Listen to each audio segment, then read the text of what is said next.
কৃষাণুর পাঠশালাতে তোমাদের সবাইকে স্বাগত। আজকে ক্লাস 6-এর 12 নম্বর অঙ্কের school Krishnanagar high school, Krishnanagar collegiate school, Krishnanagar collegiate স্কুলের সবগুলো অঙ্ক আজকে করে দেখাবো প্রশ্নবিচিত্রার থেকে। চলো দেখো, প্রথম প্রশ্নটা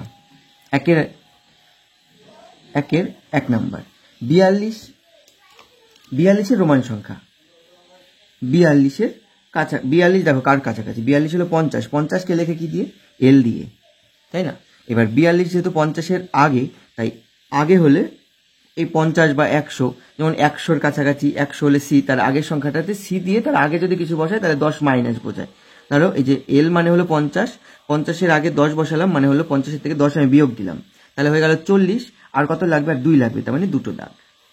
এই হয়ে গেল 42-এর রোমান সংখ্যা। একটি ঘনকের প্রান্তিক সংখ্যা কত?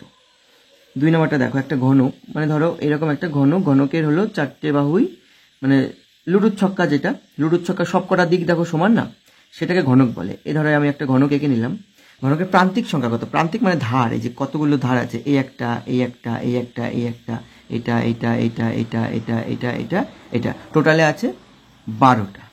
গুনে দেখো, 1 2 3 4 5 6 7 8 9 10 11 12টা, 12টা ধার আছে। তাহলে ঘনকের প্রান্তিক সংখ্যা কত? 12। বুঝতে পারছো? নেক্সট অঙ্কটা দেখো, 3 নম্বরটা। 3 নম্বর কি বলেছে?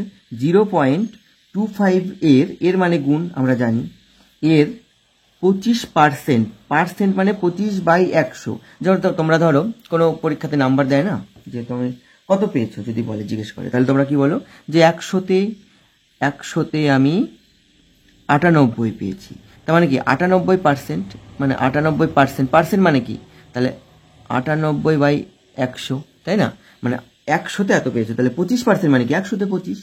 এটা সমান সমান কত? দেখো এখানে দশমিক দেওয়া আছে সবার আগে, তাই দশমিক আমি তুলবো। এই দশমিকের জন্য 1, দুটো ঘরের জন্য 2 শূন্য, দশমিক তুললাম, দিয়ে এবার কাটবো। 4 25 100। আচ্ছা, আমরা এটা করবোই না, কাটাকাটি করবোই না, রেখে দিলাম। আমি আবার দেখাচ্ছি, দেখো সহজে কি করে করব। 0.25 ইন্টু, মানে এর 25/100, তো যে দশমিকটাকে তুমি তোলো, দশমিক তুলে 100 করো। আমরা জানি 25 25 625, এটা তো আমরা জানি 25-এর স্কোয়ার। 25-এর স্কোয়ার কত? 625। দেখো স্কোয়ার প্রথমত তোমাদের কিছু কিছু মুখস্থ রাখতে হবে, আর 25 25 625 তো আমরা মুখস্থ, মানে এটা তো থাকেই। আর তাছাড়াও যদি কোনো মানে লাস্টের সংখ্যা 5 এরকম যদি থাকে, সেটার স্কোয়ার সংখ্যা বের করার যে ট্রিক্স, সেটা আমি তোমাদের আজকে শিখিয়ে দিচ্ছি এই ভিডিওতে। দেখো লাস্টে, শুধুমাত্র এটা কিন্তু লাস্টে 5 থাকলে সেইটার ক্ষেত্রেই অ্যাপ্লিকেবল। যেমন ধরো লাস্টে 5 আছে, 5-এর স্কোয়ার কত? 5 5 25 লিখে দাও, এটার স্কোয়ার হলো 25 লিখে দাও। আর এটা তার আগে কোন সংখ্যাটা আছে? 2 আছে, 2-এর ঠিক পরে কত? 2-এর পরে কত? 3, 2-এর পরে 3 থাকে না, এই দুটোকে গুণ করে দাও 6। যেমন ধরো এটা এবার প্র্যাকটিসের জন্য 37, ধরো আমি একটা 35 একটা সংখ্যা নিলাম, 35 নিলাম, 35-এর স্কোয়ার কি করে করবো? তাহলে লাস্টের 5-এর স্কোয়ার কত? 25 বসিয়ে দাও। 3-এর পরের সংখ্যা কত? 3-এর পরের সংখ্যা 4, 3-এর সাথে 4 গুণ করে দাও, কত হবে? 12, 3 4 12 বসিয়ে দাও, হয়ে গেল 35-এর স্কোয়ার। তোমরা ক্যালকুলেটর করে দেখো, দেখো এইটাই পাবে। যে কোনো সংখ্যা তুমি 45 করো, 55 করো, আমি 55টা করে দিচ্ছি। 55 লাস্টে কত আছে? 5, 5-এর স্কোয়ার কত? 25। এই যে তার আগের সংখ্যাটা কত আছে? 5, এই 5-এর পরের সংখ্যাটা কত? ঠিক 6, এই দুটোকে গুণ করে দাও, 5 6 30 বসিয়ে দাও, হয়ে গেল স্কোয়ার। ঠিক আছে? তো আমরা জানি 25 25-এর স্কোয়ার কত? 625।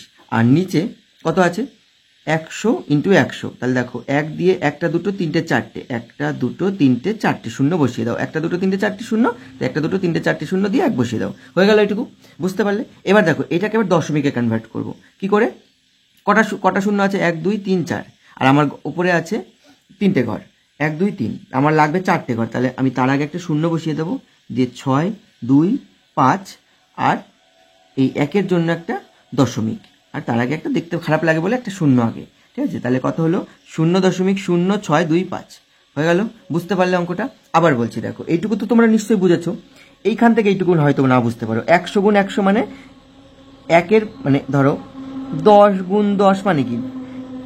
10 10 10কে 100।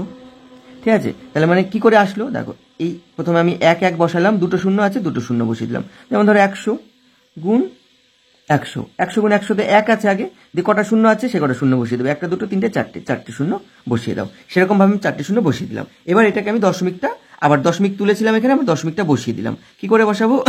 কয় ঘর আছে? 1 2 3 4, আর আমার ওপরে আছে 3 ঘর, তো 1 ঘর লাগবে, তাই আমি 1 ঘর ধার নিলাম, দিয়ে একটা দশমিক দিলাম, দিয়ে আমি শূন্য, তার আগে একটা শূন্য লাগিয়ে দিলাম।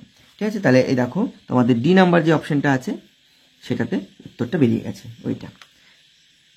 হ্যাঁ, 4 নাম্বারের অঙ্কটা দেখো কি বলেছে, সকাল 6টার সময় ঘড়ির ঘন্টার কাঁটা ও মিনিটের কাঁটার মধ্যে কোণ কত হবে?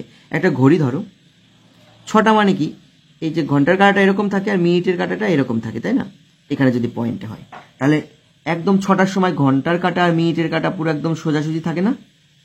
একদম সোজাসুজি থাকে। তাই এই সময় যেই যদি কোনো সমবাহু, এই বাহুর উপরে যদি কোনো কোণ আমরা আঁকি একদম সোজাসুজি, তাহলে সেটা কত হয়? 180 ডিগ্রি।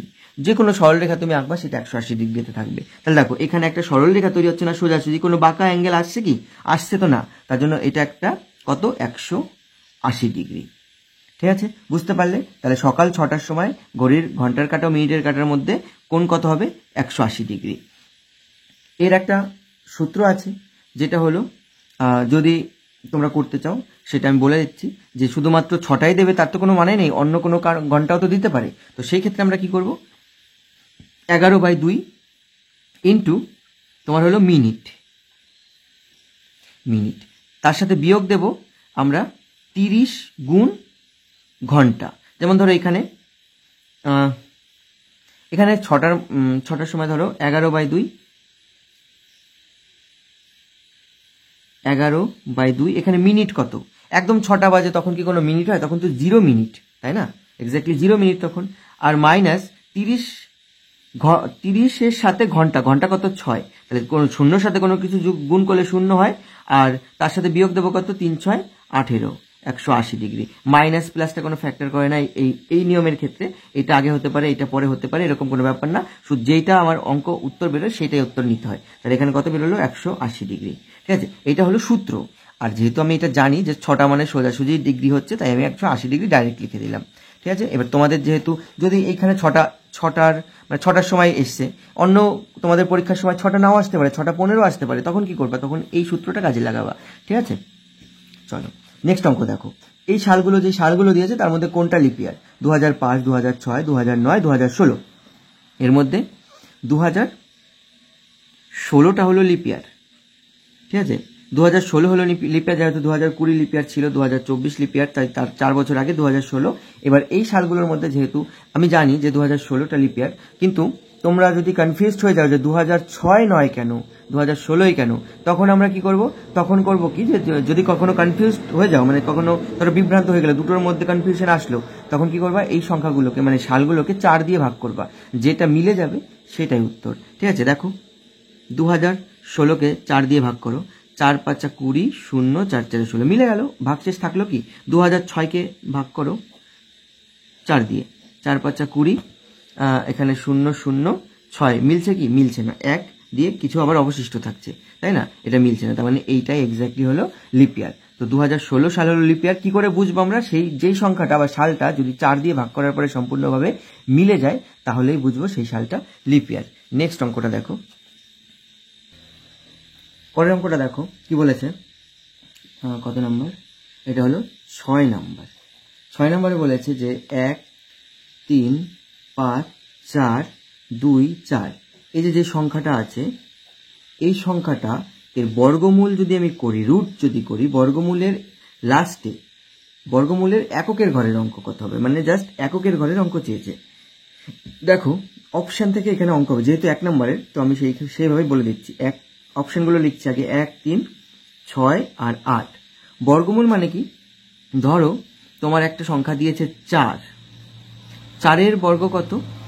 4-এর বর্গ হলো 16, তাহলে 16-র বর্গমূল কত? 16-র বর্গমূল হলো 4। তাহলে এমন একটা সংখ্যা, এই সংখ্যাটার লাস্টের ঘরের, মানে এই সংখ্যাটাকে যদি আমি বর্গমূল করি, বর্গমূল করলে এই যে এই সংখ্যাটা বর্গমূল, এটার যদি বর্গ করি আমি, তাহলে এই বর্গমূলের এককের, মানে এই সংখ্যাটাকে যদি বর্গমূল করি, বর্গমূল করলে ধরো এরকম বেরোবে। তো এই যে এটা ধরো, এই যে একটা সংখ্যা নিলাম আমি 36, এর যদি বর্গমূল করি আমার কত বেরোবে? 6। তাহলে এই সংখ্যাটাকে যদি বর্গমূল করি, তাহলে বর্গমূল করলে আমার সেই সংখ্যাটা যে এককের ঘরের অঙ্ক বেরোবে, সেই এককের ঘরের অঙ্কটা কত? তাহলে আমাদের শুধুমাত্র দেখতে হবে এককের ঘরের অঙ্ক। তাহলে যদি যে কোনো সংখ্যার ধরো লাস্টে যদি 1 থাকে, ধরো একটা সংখ্যা আছে 31, এবার আবার 31, তাহলে 31 961 961 লাস্টের ঘরের সংখ্যাটা 1, তাহলে আমার লাস্টের ঘরে তো 4 লাগবে, 1 আসছে কি আসছে না, মানে 4 আসছে কি আসছে না, 1 আসছে। 3 যদি কোনো ঘরের এককের লাস্টের ঘরে থাকে, মানে লাস্ট এককের ঘরে যদি 3 থাকে, তাহলে এককের ঘরে তো সেখানে 3 এর স্কোয়ার হতো, 3 3 9 হতো, কিন্তু এখানে হচ্ছে 4। 6 আছে এখানে, 6 এর স্কোয়ার কত, 6 6 36, তাহলে এখানে তো যদি আমি এটার মানে বর্গমূল মানে এটার স্কোয়ার করি, বর্গ করি, তাহলে তো আমার 36-এর 6 নামতো। তাহলে এখানে দেখো 8 এর যদি আমি স্কোয়ার করি, 8 8 64 লাস্টের ঘরের সংখ্যাটা কত হচ্ছে, 4 হচ্ছে না? তাহলে লাস্টের ঘর 8 যদি কোনো কিছু সংখ্যা, ধরো 218, এই সংখ্যাটাকে তুমি যদি বর্গমূল করো, দেখবা যে লাস্টের ঘরের সংখ্যা 218, 8 8 64 নামে 4, তাহলে লাস্টের ঘরে 4 আসছে না? এইভাবে আমাদের এককে মানে অপশন দেখে দেখে করতে হবে যে এর মধ্যে কোন অপশনটা সব থেকে বেশি খাটছে। তাহলে এর মধ্যে বর্গমূলের এককের ঘরের অঙ্ক কে আসছে এখানে, বর্গমূল, এটাকে যদি আমি বর্গমূল করি এককের ঘরে 8 আসবে, এককের ঘরে 8 আসবে, তবেই আমার এই যে এত বড় একটা সংখ্যা হওয়া সম্ভব, মানে বর্গমূলে এই সংখ্যাটাকে আগে বর্গমূল করতে হবে, তারপরে সেই সংখ্যাটা বর্গমূল করলে লাস্টের ঘরে দেখবা 8 আসছে। ঠিক আছে, এবার দেখো পরের অঙ্কটা বলেছে 5 6 7 8, 8 নাম্বারটা চেয়েছে, 8ই তো, 7 নাম্বারটা 6 7 7 নাম্বার, 7 নাম্বারে বলেছে 2013 সাল, তার মানে আমার লিপিয়ার ফিপিয়ারে কোনো গল্প নেই, ওপর থেকে অক্টোবর মাস বলেছে, অক্টোবর মাসের 11 তারিখ, অক্টোবরের 11 তারিখ দেওয়া আছে, অক্টোবর গিভেন আছে শুক্রবার, এই দিন আছে শুক্রবার, হলে ওই বছরের গান্ধী জয়ন্তী 2রা অক্টোবর, মানে দেখো আজকের দিনে, অঙ্কটা আমি আজকে করছি, আজকের দিনেরই প্রশ্ন, গান্ধী জয়ন্তী আমার 2রা অক্টোবর, তাহলে 2রা অক্টোবর থেকে আমার অক্টোবরের 11 তারিখ গিভেন আছে, তাহলে 2 3 4 5 6 7 8 9 10 11, কয়দিন, 9 দিন। এবার দেখো 11 তারিখ দেওয়া আছে, আমার 2 তারিখে আসতে, মানে পেছন দিকে রিভার্সে আসতে হচ্ছে, তাহলে 9 দিন পেছনে আসতে হচ্ছে, 9 দিন মানে কি 7 দিনে 1 সপ্তাহ, 7 দিনের থেকেও আরো 2 দিন পেছোতে হবে। 7 দিন কেন করলাম, কেন কিনা দেখো শুক্রবার দেওয়া আছে, 7 দিন আগে, কিন্তু 7 দিনে যেহেতু আমাদের সপ্তাহ, তাহলে এই 11 তারিখে যদি শুক্রবার হয়, তার 7 দিন আগে তো শুক্রবারই ছিল, 7 দিন প্লাস আরো 2 দিন এক্সট্রা থাকছে, তাহলে 7 দিন শুক্রবারের আগে কি বার হচ্ছে, বৃহস্পতিবারের আগে কি দিন, 2 দিন যাওয়া পেছনে, 2 দিন পেছনে গেলে আমার শুক্রবারের আগে হলো বৃহস্পতিবার, তার আগে হলো বুধবার। ঠিক আছে, তাহলে কি বার ছিল, 2013 সালে অক্টোবর মাসের 11 তারিখ হলো বুধবার, 11 তারিখ শুক্রবার দেওয়া আছে, গান্ধী জয়ন্তী মানে 2রা অক্টোবর কি বার ছিল, বুধবার। এবার এটা তো তোমরা নিশ্চয়ই জানো, গান্ধী জয়ন্তী, গান্ধীজির জন্মদিন 2রা অক্টোবর। এবার দেখো পরের কোশ্চেনটা, 8 নাম্বারটা বলেছে বৃত্তের যে বক্ররেখা কোনটা, একটা বৃত্ত ধরো, এই যে বৃত্ত, এইটাই তো বক্র, মানে কি সোজা না, মানে এটা একটা সোজা রেখা, এটাকে বক্র, এটা বক্র না, এই যে এরকম একটা আঁকলাম, এগুলো বক্র, তাহলে একটা বৃত্তের ক্ষেত্রে বক্র তো এরকম তোরাই হবে এরকম হয়, তাহলে এটা একটা কার্ভ রেখা, বৃত্তের বক্ররেখাটা পুরোটা হয় না, পুরোটা দিয়েই তো আমাদের গোলটা হয়, তাই বলেছে বৃত্তের বক্ররেখার দ্বারা সীমাবদ্ধ, এই বক্ররেখা দ্বারা সীমাবদ্ধ যেই চিত্র, সেটাকে কি বলে, বৃত্তের এই বাইরে দিয়ে যেটা থাকে এটাকে পরিধি বলে না। তোমরা তো জানো যে কোনো চিত্র, ধরো এটা একটা আয়তক্ষেত্র আমি আঁকলাম, আয়তক্ষেত্রের এইটা 4টে সাইড যদি আমি যোগ করি, তাহলে কি বেরোয়, আমাদের পরিধি বেরোয় না। বৃত্তেরও তো 4টে দিক, মানে বাইরের পাশটা যেটা দিয়ে বেড়া দেওয়া থাকে বা যেটা দিয়ে ঘেরা থাকে, ওইটা তো বৃত্তের পরিধি, তাহলে আমাদের বক্ররেখা দ্বারা কি ঘেরা থাকে, পরিধি ঘেরা থাকে, সাধারণ জিনিস। 3 বর্গের পরের কোশ্চেন 9 নাম্বার বলেছে, দেখা যাচ্ছে কি, হ্যাঁ দেখা যাচ্ছে, 3 বর্গ মানে 3 স্কোয়ার, 3 3 9, বর্গের আবার বর্গমূল করো, বর্গের যদি আবার বর্গমূল করি তাহলে সে তো 3 তো হবে, কেন কিনা দেখো এটা যদি আমি ভাঙি, 3 গুণ 3ই তো 9 হয়, তাহলে দুটো পচা 3 থেকে একটা ভালো 3 বেরোবে। ক্লিয়ার হয়ে গেল এটা। আচ্ছা নেক্সট দেখো, একটি তল দিয়ে তৈরি ঘনবস্তু, 10 নাম্বারটা, এই যে অপশনগুলো দিয়েছে, ইট, চক, বই আর বল, এর মধ্যে কোন জিনিসটা আছে যেটা হলো একটি তল দিয়ে তৈরি, এর মধ্যে দেখো একটি তল থাকবে, তার মানে একটা যদি বল মানে ইট, দেখো একটা ইট ধরো আমি আঁকলাম, ইটের কটা তল, এই একটা তল, এই একটা তল, এই একটা তল, এই একটা তল, এই একটা তল, আবার এই সাইডে বাইরের একটা তল, মানে ইটের এরকম 8টা তল, 1 2 3 4 5 6 7 8, 8টা তল। এবার তোমার ইট কি একটা তল দিয়ে, অবশ্যই না। চকের দেখো একটা রাউন্ড থাকবে, এরকম চক এরকম হয় না, এই একটা বাইরের, এই সাইডে একটা তল, এই সাইডে একটা, 3টে তল। আর হলো বই, বইটা তো তোমরা তো তোমাদের হাতেই রাখো, বই উল্টে রাখবে সেইভাবে থাকবে, এইভাবে থাকবে, দুটো তল, ঠিক আছে। আবার তোমরা সোজা করেও রাখতে পারো, তাহলে বইয়ের তল অনেকগুলো। আর বল, বল একটা গোল, জাস্ট বল হলো গোল, বলকে তুমি যেভাবে রাখবা সেভাবে গড়াতেই থাকবে, তাহলে বলের হলো একটাই তল, সেটা হলো বক্রতল। ক্লিয়ার হলো? দেখো নেক্সট অঙ্ক, নেক্সট অঙ্ক 2 নম্বরের গুলো, 2 নম্বরের 2-এর 1 কি বলেছে, পড়ার বই ও গল্পের বইয়ের অনুপাত। পড়ার বই হলো, পড়ার বই আর গল্পের বইয়ের অনুপাত দিয়েছে কি 4:3, ঠিক আছে, এই অনুপাতে আছে।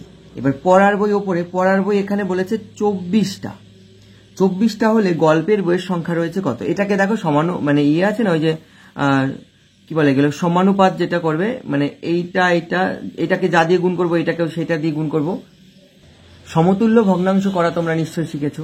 দেখো এই ভগ্নাংশটাকে যদি আমি নেই 4-3, 4 এখানে আছে, 4-এর থেকে 24 হয়েছে, 4-এর সাথে কত গুণ করলে 24 হবে, 4-6 24।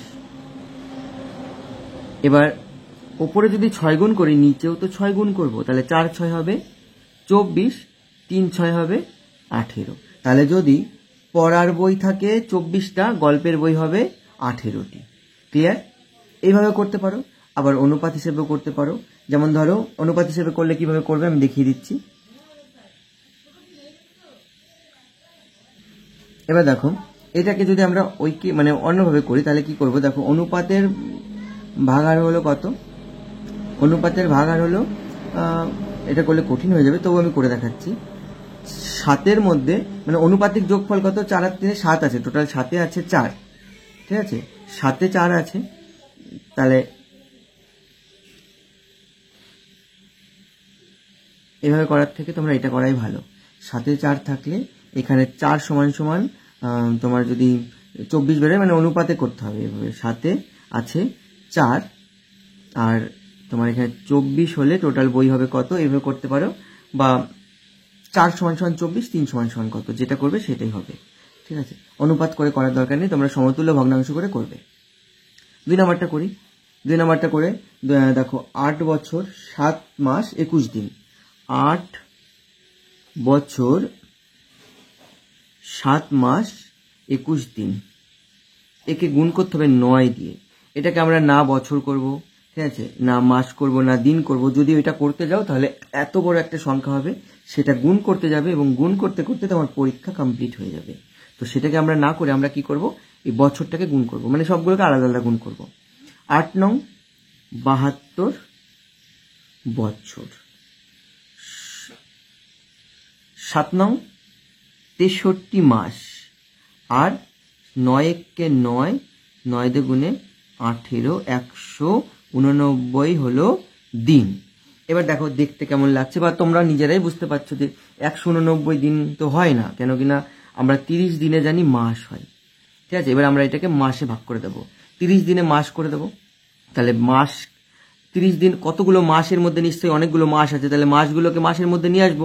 দিন হিসাবে যেটা 30-এর থেকে কম সেটা, মানে 1 মাস হয়নি, মাসের থেকে কম যেটা সেটাকে দিনের মধ্যে রাখবো। তাহলে কি করে আনা যায়, সেটাকে আমি আনবো, এইটাকে 30 দিয়ে ভাগ যদি করি আমি, তাহলে কত হচ্ছে দেখো, 3 6 18, 180, 9, তার মানে 6 মাস আসছে, 9 দিন থাকছে, তাহলে 9 দিন এখানে থাকছে, আর 6টা মাস এখানে মাসের সাথে মাস যোগ হয়ে যাচ্ছে, ঠিক আছে। তাহলে এবার আমরা প্রতিটা লাইনে আলাদা আলাদা করে করব। 72 বছর হলো, 6 আর 3 হলো 9, 6 এত 69 মাস, আর এখানে কত হলো, এটা জাস্ট 9 দিন থাকলো, 9 দিন থাকলো, এখানে 6 মাস এখানে আমি নিয়ে আসলাম, ঠিক আছে। এইটাকে ভেঙে আমি 6 মাসটাকে এখানে নিয়ে আসলাম, হলো। এবার দেখো 69 মাস, আমরা জানি 12 মাস হলে গেলে 1 বছর, তার মানে এখানে অনেকগুলো বছর আছে, তাহলে আমরা এর মধ্যে কতগুলো বছর আছে সেটা বের করার জন্য কি করব, 69কে 12 দিয়ে ভাগ করব, তাহলে 5 12 কত 60, আর 9 মাস পরে থাকছে 5টা বছর, তাহলে এখানে 5টা বছর এখানে নিয়ে আসলাম, আর এখানে পড়ে রইল কত, পড়ে রইল হলো 9 মাস, আর এখানে 9 দিন, তাহলে এখানে যদি এটা যোগ করি কত হবে, 9 দিন থাকলো এখানে, আর 9 মাস পরে থাকলো 9 দিন, 9 মাস, আর 72-এর সাথে 5 যোগ করলে হবে 77 বছর। 77 বছর 9 মাস 9 দিন। জাস্ট আমরা দেখো দিন করেছিলাম, মাস করেছিলাম, বছর। এবার দিন মানে 30 দিনে এক মাস হয়, তো যতগুলো মাস আছে এখান থেকে মাসগুলোকে বাদ দিয়ে মাসের সাথে যোগ করে দিলাম। এবার সেটা করলাম, এবার মাসের সংখ্যায় চলে আসলো। মাসগুলোকে এবার অনেকগুলো মাস আছে, এই দেখো আমরা জানি 12 মাসে 1 বছর, তো 12 মাস এরকম, এর ভিতরে তো অনেকগুলো 12 আছে, মানে অনেকগুলো বছর আছে। সেই কতগুলো বছর আছে, সেই যতগুলো বছর আছে সেই বছরগুলোকে বাদ দিলে বছরের সাথে নিয়ে আসলাম, আর যেটা মাস সেই মাসটাকে মাসের মধ্যে রেখে দিলাম, যে বছরের সাথে বছর যোগ করে দিলাম। এটা হয়ে গেল, রয়ে গেল, বোঝা গেল।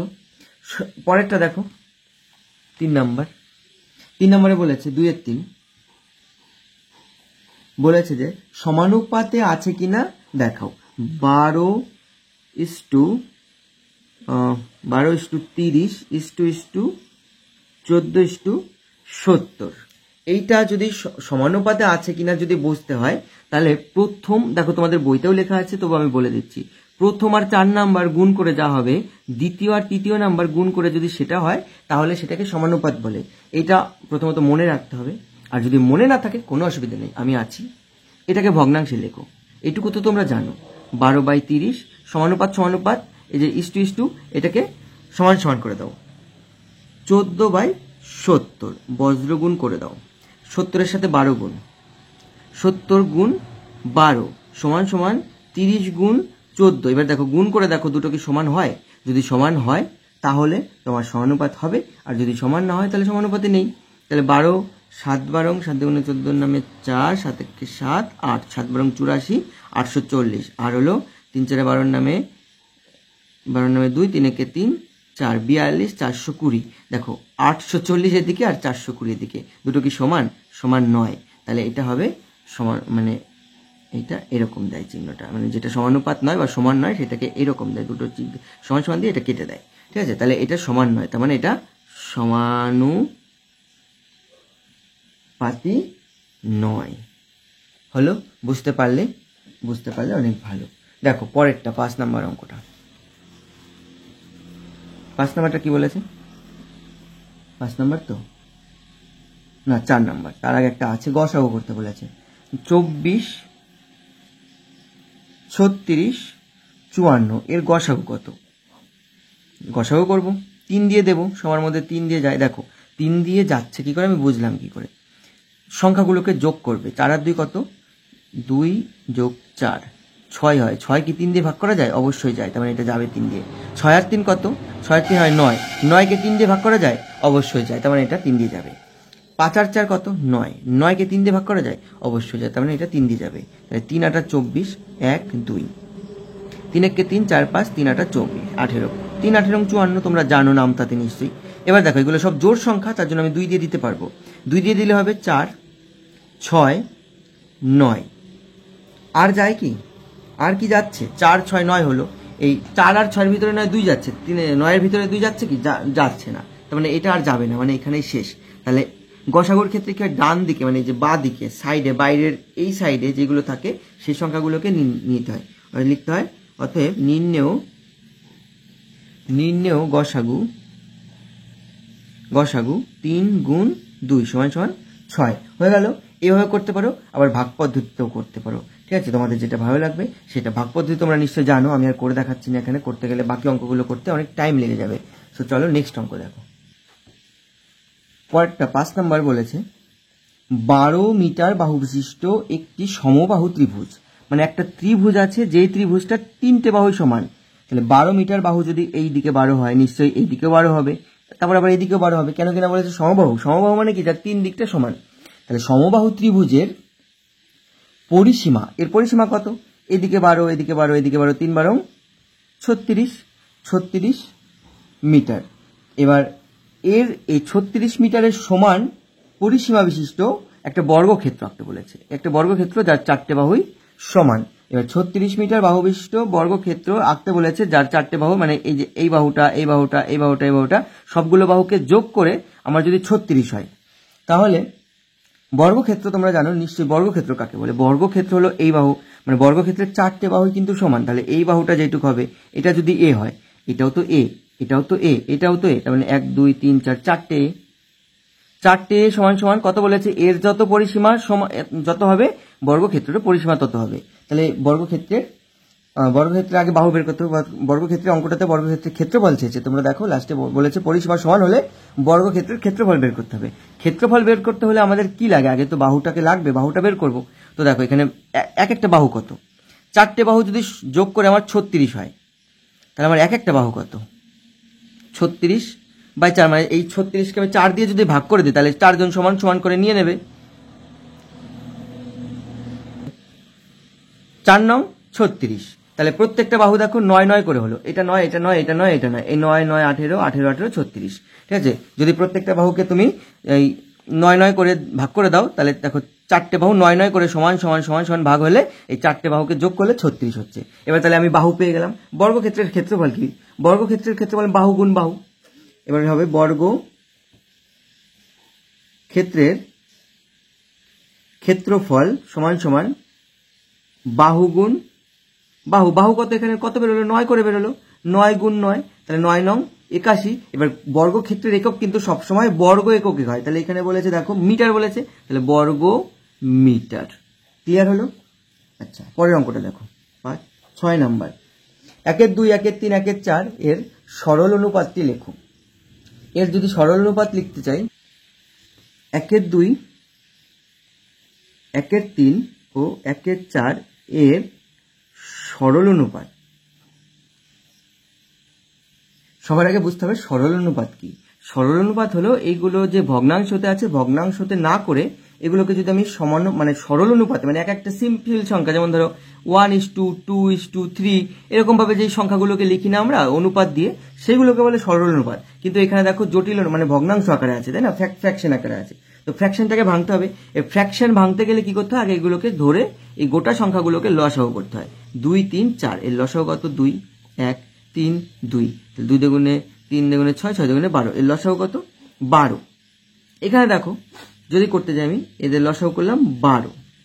প্রথমটা দেখো 2 আছে, 2 এর সাথে কত গুণ করলে 12 হবে, 3 দুগুণে 6, 6 দুগুণে 12 হয়, তাহলে এইটার সাথে উপরেরটার সাথে 6 গুণ হয়ে যাবে, 6 হলো। তারপরে দেখো তাহলে প্রথম ভগ্নাংশটা হলো, আচ্ছা ভেঙে লিখছি, 6-এর 12। পরেরটা দেখো 12 করব, নিচের 12, তাহলে 3-এর সাথে কত গুণ করলে 12 হচ্ছে, 3 4 12, সে 4টা উপরেও গুণ করব। 3-এর সাথে কত গুণ করলে এই লসাগুটা হিট করবে, 3-এর সাথে 4 গুণ করলে, তাহলে 3-এর সাথে যদি 4 গুণ করি উপরেরটার সাথেও তো 4 গুণ করবো না, আমরা বলেছি না অনুপাতের ক্ষেত্রে বা ভগ্নাংশের ক্ষেত্রে উপরে যা যা গুণ করবো নিচে তাই তাই গুণ করবো, এবং নিচে যা যা গুণ করবো উপরে তাই তাই গুণ করবো। পরেরটা দেখো 4 আছে, 2 দুগুণে 4, 4-এর সাথে আর কত গুণ করলে তোমার 12 হবে, 3 গুণ করলে, তাহলে এখানে 12, 3 4 12, এবার 3 গুণ করলাম, সেই 3টা এখানে হবে। তাহলে দেখো নিচে সবগুলো 12 12 12 আছে, কেটে যাবে, উপরে কত থাকলো, 6:4:3। এটা হয়ে গেল এর সরল অনুপাত। বোঝা গেল এটুকু, তোমরা বুঝলে? আচ্ছা, সরল অনুপাত মানে ভগ্নাংশটাকে ভেঙে আমি সরল অনুপাতে করলাম। সরল অনুপাতে করতে গেলে আগে আমার লসাগুগুলোকে মানে নিচের হরগুলোকে মানে লবগুলোকে, যেটা মানে হরগুলোকে এক করে নিতে হবে, দিয়ে লবগুলোকে যত নিচের হরগুলোকে এক করার জন্য যেই সংখ্যাটা দিয়ে আমি গুণ করেছি ওপরে সেই উপরের সংখ্যাটাকেও সেত দিয়ে গুণ করব। তারপরে যেটা বেরোবে দেখো নিচের 12 12 12 কেটে যাবে, ওপরের সংখ্যাগুলো রয়ে যাবে। ঠিক আছে, তাহলে সরল অনুপাত কত, 6:4:3। ক্লিয়ার হলো? আচ্ছা, নেক্সট অঙ্কটা দেখো। নেক্সট অঙ্কটা হলো, অনিলবাবু তার মাসিক আয়ের 22% বাড়ি ভাড়া দেন। অনিলবাবু তার মাসিক আয়ের 22% বাড়ি ভাড়া দেন। যদি তিনি প্রতি মাসে 1870 টাকা বাড়ি ভাড়া দেন তাহলে তার মাসিক আয় কত? লিখব 22 টাকা বাড়ি ভাড়া দেন যখন তার আয় 100 টাকা। 22% মানে কি, 100 টাকাতে 22 টাকা উনি বাড়ি ভাড়া দেয়, তার মানে ওনার যদি 100 টাকা ইনকাম হয় সেখান থেকে তিনি 22 টাকা বাড়ি ভাড়া দেন। কিন্তু এখানে 22 টাকা দিচ্ছে না, দিচ্ছে কত, এখানে দিচ্ছে 1870 টাকা বাড়ি ভাড়া দেয়, তাহলে তার মাসিক আয় কত?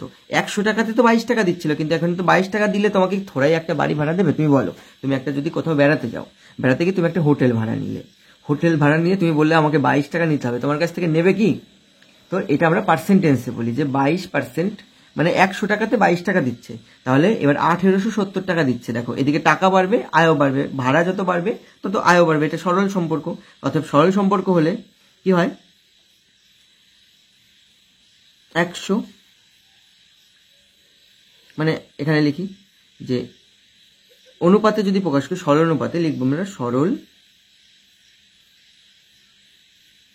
অনুপাত।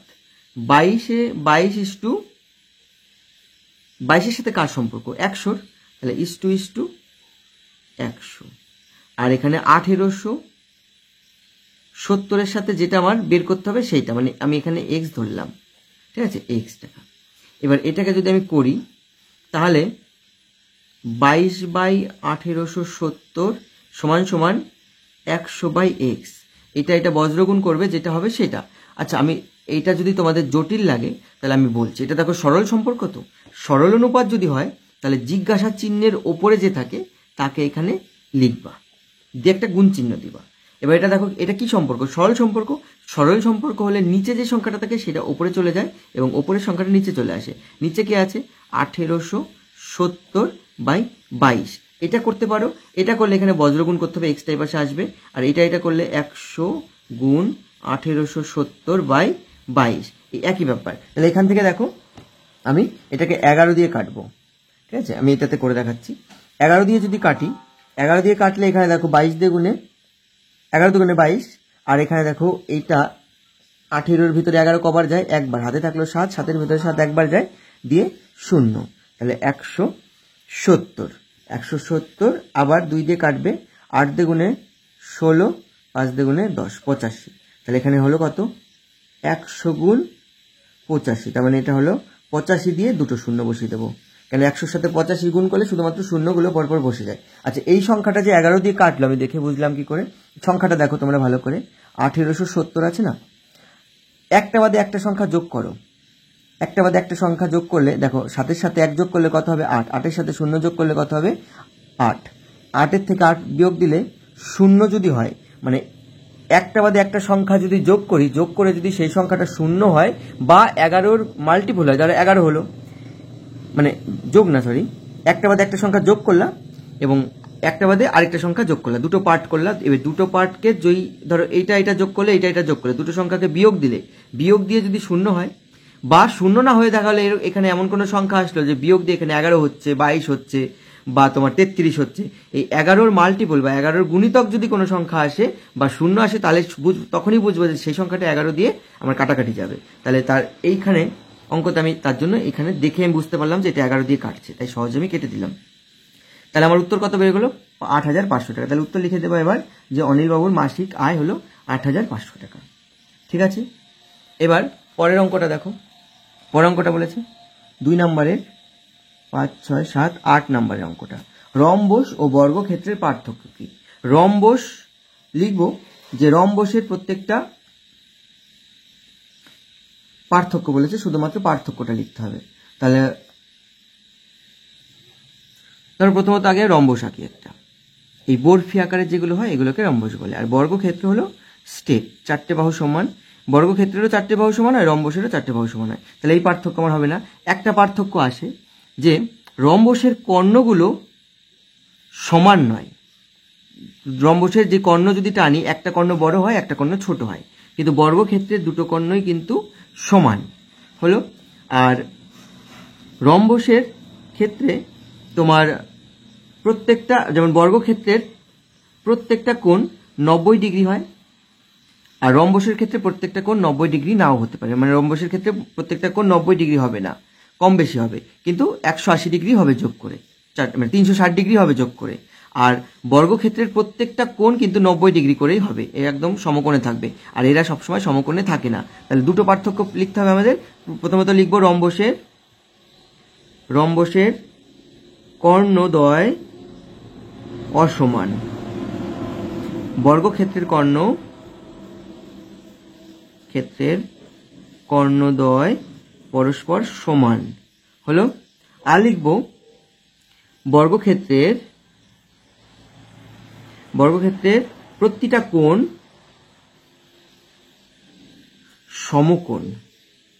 সমকোণ বা 90 ডিগ্রি, আর রম্বসের প্রতিটি কোণ 90 ডিগ্রি নাও হতে পারে। এই যে এরকম দেখো, এটা নাও 90 ডিগ্রি হতে পারে, হ্যাঁ, আবার এটা 90 ডিগ্রি। এই দুটো পার্থক্য তোমরা দিয়ে দেবে, তাহলেই হবে। পরের অঙ্কটি দেখো, 9 নম্বরের অঙ্ক। এখানে 10টা করতে বলেছে আর দিয়েছে হলো 12টা। আমি কিন্তু 12টাই করে দেবো, ঠিক আছে, শেখানো নিয়ে কথা। পরেরটা দেখো, বলেছে যে দুটি ধনাত্মক সংখ্যা, ধনাত্মক মানে ধনাত্মক সংখ্যা, এই কথাটা দেখে তোমরা ভয় পাওয়ার কোনো কারণ নেই। ধনাত্মক মানে হলো প্লাস সংখ্যা, যেমন ধরো 3, 4, 5, এগুলো নর্মাল যেগুলো, এগুলো সবই ধনাত্মক সংখ্যা। তো ধনাত্মক সংখ্যা দিয়েছে যাতে প্লাসে ভাবনা চিন্তাটা আমাদের প্লাসের মধ্যে থাকে, মাইনাসের দিকে না হয়। তাহলে দুটি ধনাত্মক সংখ্যা, এমন একটা সংখ্যা নিতে হবে, দুটি ধনাত্মক সংখ্যাকে গুণ করে আমার 147 করতে হবে। আর বড় সংখ্যাটি ছোট সংখ্যার 3 গুণ হলে বড় সংখ্যাটি কত। তাহলে আমাদের এই যে দিয়ে দিয়েছে, মনে করি এটা x ধরার অঙ্ক, মনে করি বড় সংখ্যাটি, এখানে বলেছে বড় সংখ্যাটি ছোট সংখ্যার 3 গুণ। তাহলে আমরা মনে করি ছোট সংখ্যাটি x, মনে করি ছোট সংখ্যাটি x, তাহলে বড় সংখ্যাটি কত, বড় সংখ্যাটি এর 3 গুণ 3x। বলেছে যেহেতু বড় সংখ্যাটি ছোট সংখ্যার 3 গুণ, তাহলে ছোট সংখ্যা যদি x হয়, বড় সংখ্যা হবে 3x হলো। এবার দেখো, বলেছে যে দুটি সংখ্যার গুণফল, তাহলে এই যে এই সংখ্যা আর এই সংখ্যা, অর্থাৎ প্রশ্নানুযায়ী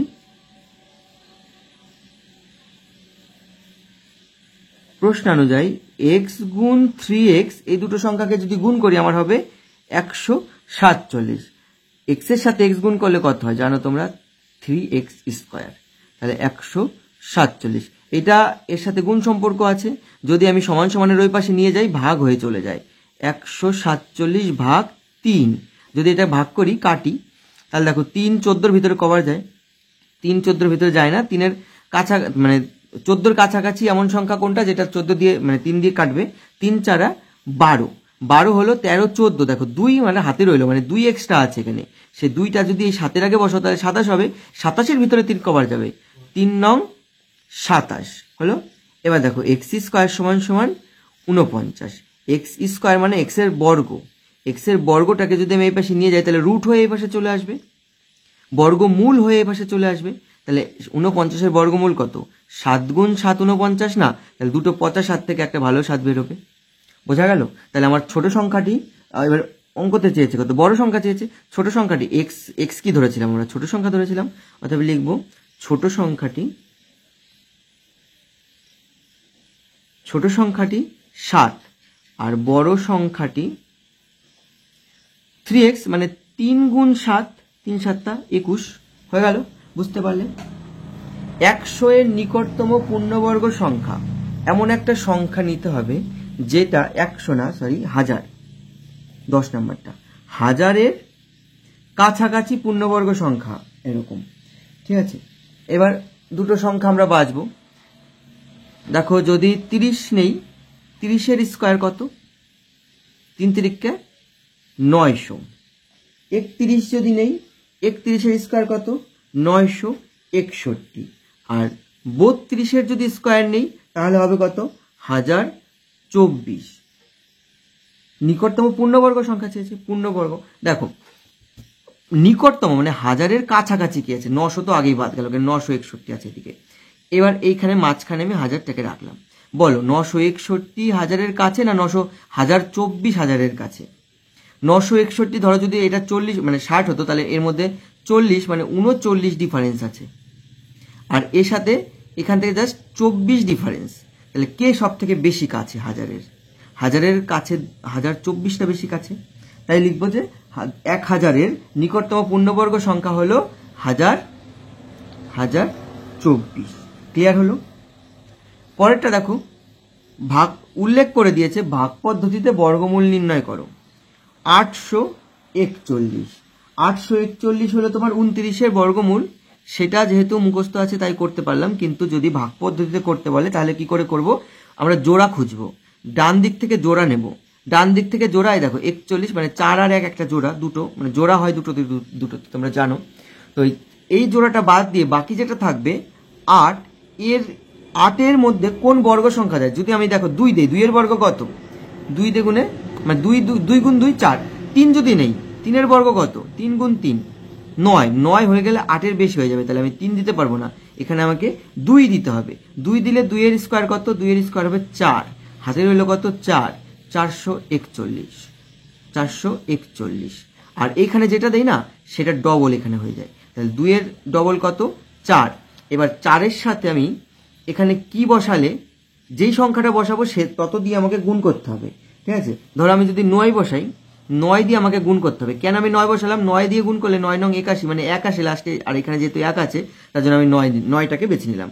দেখো 9 নং 81 নামে 1, 4 নং 36, 36 আর 8, 36, 37, 38, 39, 40, 41, 42, 43, 44, 44 মিলে গেল। তাহলে এখানে যদি 9 বসে এবং সেই 9টা দিয়ে গুণ করি তাহলে আমার 441 হয়ে যাচ্ছে এবং মিলে যাচ্ছে।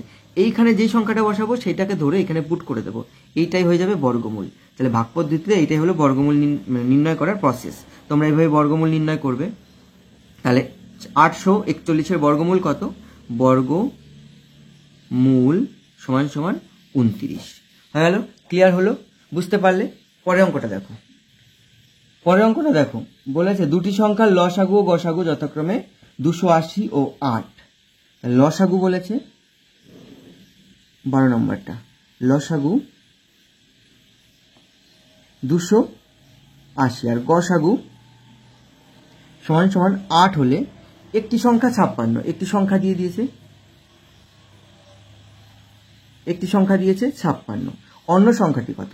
আমরা একটা সূত্র জানি, যে তোমাদের বইতে দেখবো প্রথমেই লেখা আছে, অনুপাতের যে লসাগু গসাগুর যে চ্যাপ্টার সেখানে লেখা আছে যে লসাগু গুণ গসাগু সমান সমান সংখ্যা দুটির গুণফল, মানে প্রথম সংখ্যা গুণ দ্বিতীয় সংখ্যা। আমরা এইটাকে আগে ধরি, মনে করি দ্বিতীয় সংখ্যাটি এক্স। এবার এইখান থেকে আমি অঙ্কটা করব। মনে করি দ্বিতীয় সংখ্যাটি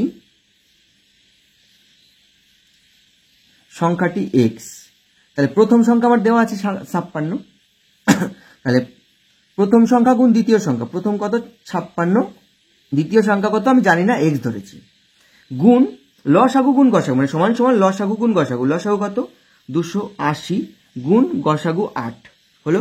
এই দেখে কিন্তু আমরা গুণ করতে লেগে যাব না, ঠিক আছে, গুণ করে 56 দিয়ে ভাগ করতে লেগে যাব না, তাহলে সেটা বোকামো হবে।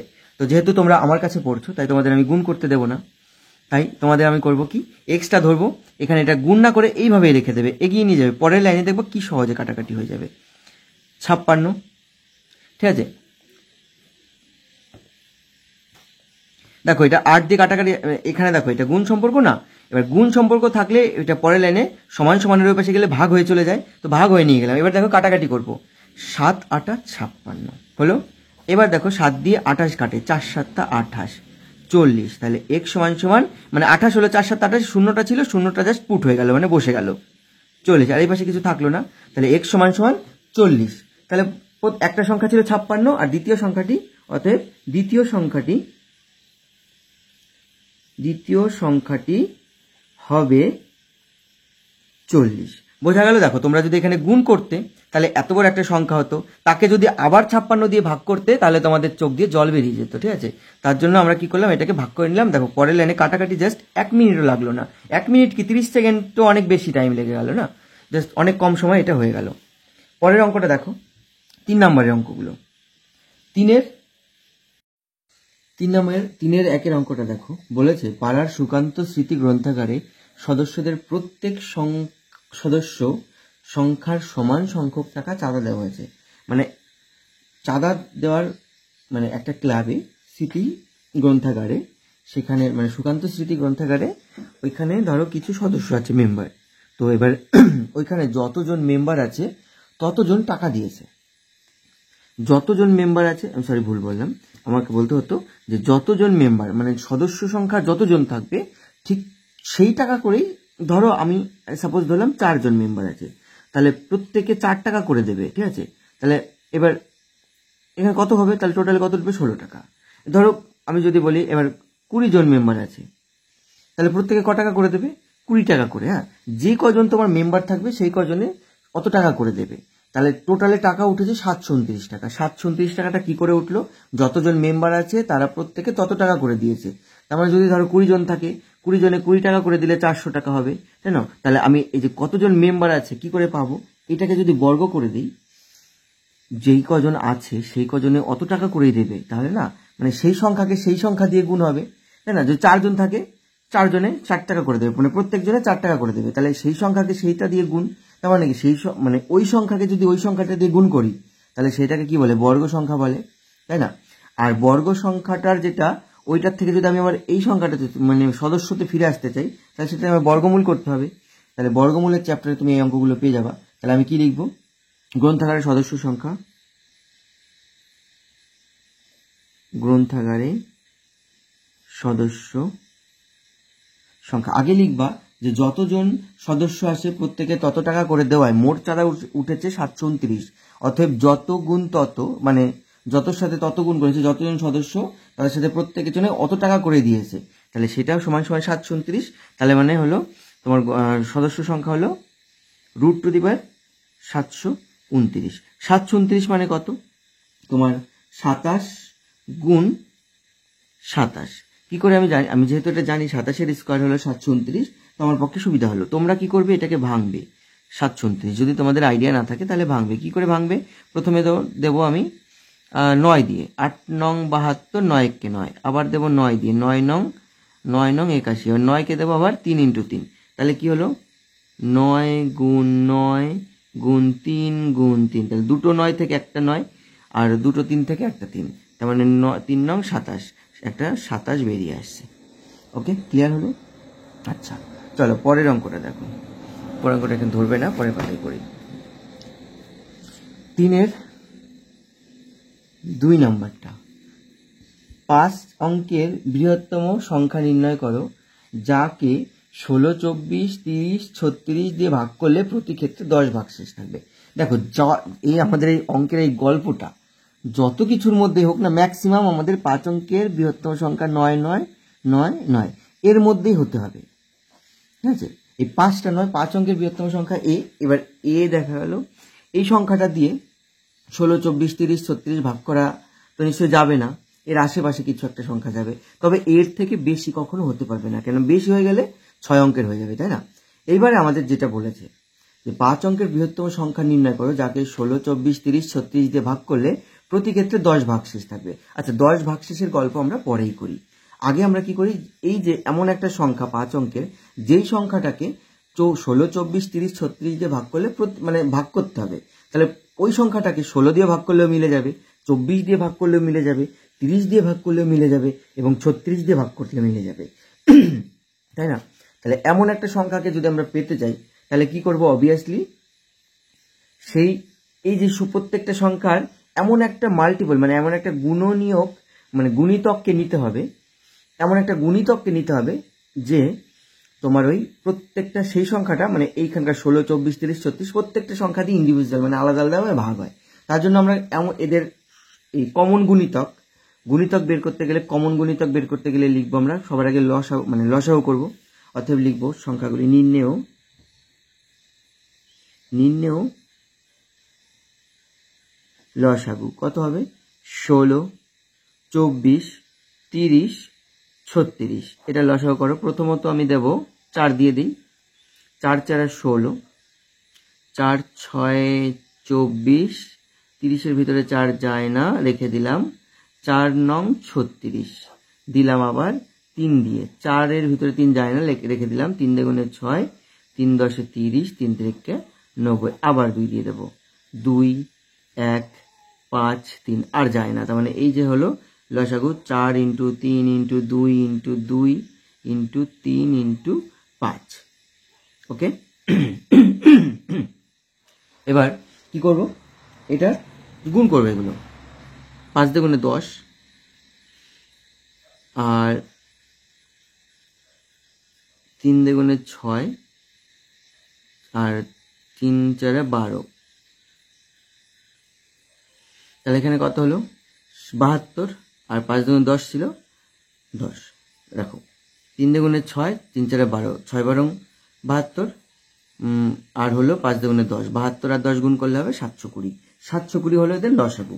এবার কি করব, দেখব সব থেকে বৃহত্তম সংখ্যাকে ভাগ দেব, মানে এই সংখ্যাটা দিয়ে যদি আমি দেখব এর এই সংখ্যাটাকে মানে সব থেকে বড় সংখ্যাটাকে, সব থেকে বড় চেয়েছিলেন আমাদের 5 অঙ্কের বৃহত্তম সংখ্যা নির্ণয় করো, মানে সব বৃহত্তম মানে কি সব থেকে বড়, আমাদের সব থেকে বড় বের করতে গেলে কি করতে হবে, এই সংখ্যাটাকে ভাগ দিয়ে দেখতে হবে, আমাদের টেস্ট করে দেখতে হবে যে 720 দিয়ে যদি আমি ভাগ করি, এটা যদি মিলে যায় তাহলে তো খুব ভালো, তাহলে এই যে প্রত্যেকটা সংখ্যা দিয়ে যাবে 720 গুণিত, মানে 720 এমন একটা সংখ্যা যাকে 16 দিয়ে 24 দিয়ে 30 দিয়ে 36 দিয়ে সব যেটা দিয়ে ভাগ করো না কেন মিলে যাবে, তাই না? এবার সেই ক্ষেত্রে তো 720 মাল্টিপল নিতে হবে। এবার এটা যদি 720 গুণিতক হয় তাহলে মিলে যাবে, আর যদি না হয় তাহলে ভাগশেষ থাকবে, এবং ভাগশেষটা যত থাকবে তোমার 720 থেকে অত এক্সট্রা আছে, ওইটা যদি আমি বাদ দিয়ে দিই সরি, ওই সংখ্যাটাকে যদি আমি মানে যেইটা অবশিষ্ট থাকবে সেটাকে যদি এইটার থেকে বাদ দিয়ে দিই, তারপরে ওই সংখ্যাটাকে যদি 720 দিয়ে ভাগ করি তাহলে আমার আর কোনো ভাগশেষ থাকবে না। ঠিক আছে, তো চলো ভাগ করে দেখি। প্রথমত আমি এই তিনটি সংখ্যার মধ্যে একবারই দেবো, 720 হবে 9, এখানে থাকবে 7, এখানে থাকবে 2, ও ছোট হয়ে যাবে, তার মানে আমি আরেকটা 9 নেব। এবার কত দিয়ে যেতে পারে, 3 দিয়ে দেখি ট্রাই করে।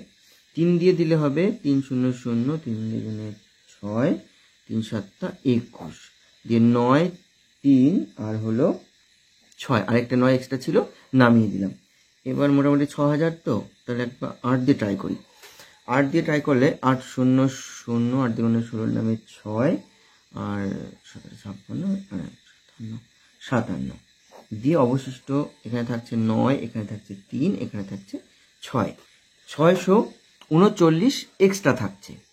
এই এক্সট্রাটা যদি আমি এটার থেকে কমিয়ে দিই তাহলে কি আর এক্সট্রা থাকবে? থাকবে তো না। তার মানে ওই সংখ্যাটা দিয়ে তখন মানে এইটার থেকে যদি আমি 639টা বাদ দিয়ে ভাগ করতাম, তারপরে যদি 720 দিয়ে ভাগ করতাম, মানে এই সংখ্যাটাকে যদি এটার থেকে বাদ দিয়ে ভাগ করতাম তাহলে তো পুরো মিলে যেত, 338 হতো না, মিলে যেত, তাহলে আর কোনো ভাগশেষ থাকতো না। তাহলে কি লিখবো, যে 639 অবশিষ্ট থাকায় 639 99999 এত থেকে বাদ দিয়ে ভাগ করলে কোনো অবশিষ্ট থাকবে না। অতএব 99999 মাইনাস 639 বিয়োগ দিলে হবে আমার হলো 06399 এত। এবার কি বলেছে, এমন একটা সংখ্যা নিতে হবে যেটাতে ভাগ করলে প্রতি ক্ষেত্রে আবার 10 ভাগশেষ থাকবে। দেখো এই সংখ্যাটাকে যদি আমি 720 দিয়ে ভাগ করি তাহলে আমার তো মিলে যাচ্ছে না, তাহলে 10 অবশিষ্ট থাকতে হবে, মানে কি 10 এক্সট্রা যোগ করে দেবো। 10 এক্সট্রা যদি যোগ করি তারপরে যদি তুমি এটা দিয়ে ভাগ করো দেখবা 10ই অবশিষ্ট থাকবে। অতএব যদি 10 অবশিষ্ট রাখতে হয়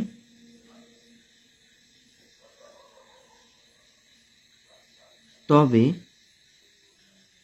নির্ণেয় সংখ্যাটি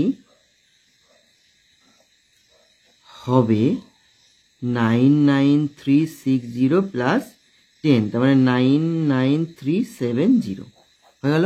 বুঝতে পারলে তোমরা অঙ্কটা? আচ্ছা দেখো এই অঙ্কটা, এই ভিডিওটা এমনি অনেক বড় হয়ে গেছে, তো আমি চাইছি যে এই ভিডিওটাকে আমি দুটো পার্টে করব, ঠিক আছে? তো এই যে 3-এর 2 নাম্বার পর্যন্ত আমি এখানে করে দিলাম, এর সাথেই এরপরে আমি এই ভিডিওটার পার্ট 2 বের করে দেবো, ঠিক আছে? পার্ট 2তে তোমরা করে দেবে, নাহলে এই ভিডিওটা অনেক বড় হয়ে যাচ্ছে, তো অত বড় ভিডিও তোমরা দেখবে না, আর এত বড় ভিডিও করা সম্ভব না। তো তার জন্য আমি এখানে শেষ করছি। তোমাদের যদি ভালো লাগে অবশ্যই তোমরা সাবস্ক্রাইব করবে, আর তোমাদের সাবস্ক্রাইব পেলে এবং কমেন্টস আর লাইকস এগুলো যদি পাই তাহলে পরের ভিডিও করতে আমার একটু মোটিভেশন আসে, নাহলে তোমরা মোটিভেট করবে এভাবে আমাকে লাইক সাবস্ক্রাইব করে, তাহলে আমি পরবর্তী ভিডিও দেবো। আর হ্যাঁ, সেকেন্ড পার্টটা আমি পিন আপ করে দেবো উপরে, এই ভিডিওর সাথেই উপরে পিন আপ করে দেবো, তোমরা ওইখান থেকে মানে ওইখান থেকে তোমরা সেকেন্ড পার্টটা দেখে নিতে পারবে। হ্যাঁ, চলো এখানে আজকে ভিডিওটা শেষ করলাম। টাটা।